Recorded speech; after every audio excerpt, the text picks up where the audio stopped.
Hello বন্ধুরা, আসসালামু আলাইকুম। আশা করি সকলে ভালো আছেন। চলে এলাম আপনাদের মাঝে নতুন একটি ভিডিও নিয়ে। অনেকদিন ধরে প্রশ্ন করছেন, ভাই কোন ধরনের এসি ভালো হবে? ইনভার্টার নাকি নন ইনভার্টার এসি? এবং অনেকেই প্রশ্ন করছেন, ভাই আমি ইনভার্টার এসি নিব নাকি নন ইনভার্টার এসি নিব?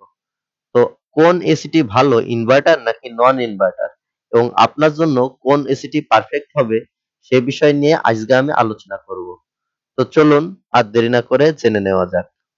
শুরুতে চলুন ইনভার্টার এসি গুলোর বৈশিষ্ট্যগুলো জেনে নেওয়া যাক। ইনভার্টার এসিতে কম্প্রেসার বন্ধ হয় না, অর্থাৎ এসি চলতে থাকে যতক্ষণ ততক্ষণই কম্প্রেসার রানিং থাকে। কম্প্রেসার মাঝে মধ্যে কম চলে, আবার মাঝে মধ্যে অনেক দ্রুত চলে, অর্থাৎ কম্প্রেসারের স্পিড অনেক কম হয়, আবার মাঝে মধ্যে অনেক বেশি হয়, কিন্তু কখনোই বন্ধ হয় না। বিদ্যুৎ সাশ্রয় করে। ইনভার্টার এসির বিদ্যুৎ সবসময়ের জন্যই সাশ্রয় করে, কারণ ইনভার্টার এসিতে কম্প্রেসার কখনো বন্ধ হয় না, সবসময় চলতে থাকে।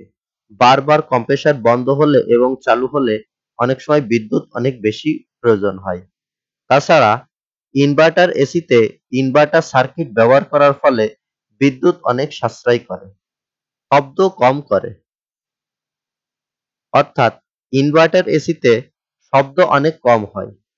এই এসিতে কম্প্রেসার একটানা চলতে থাকে, যার ফলে শব্দ অনেক কম হয়। মাঝে মধ্যে কম্প্রেসার অনেক আস্তে চলে, আর মাঝে মাঝে কম্প্রেসার অনেক স্পিডে চলে, যার ফলে সামঞ্জস্য রেখেই এই এসি গুলোতে শব্দ হয়, যার ফলে অনেক কম শব্দ হয়।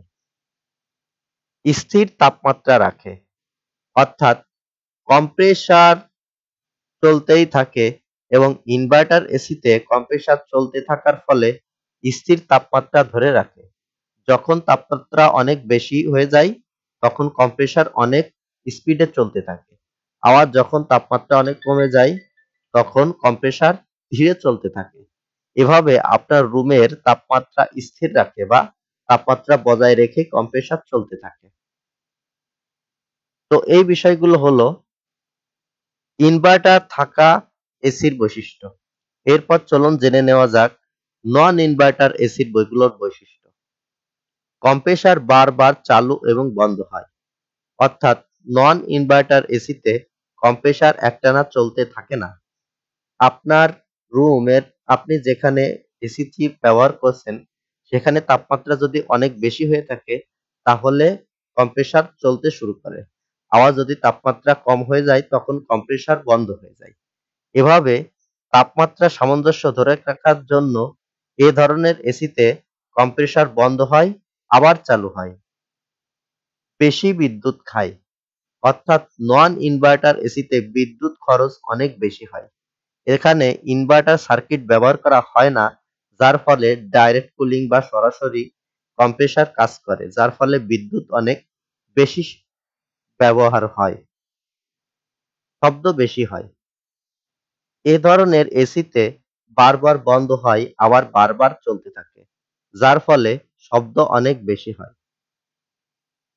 ঘরের তাপমাত্রা ওঠানামা করে, অর্থাৎ আপনি এ ধরনের এসি ব্যবহার করলে ঘরের তাপমাত্রা মাঝে মধ্যে কমে যায়, আবার মাঝে মধ্যে অনেক বেশি হয়ে থাকে।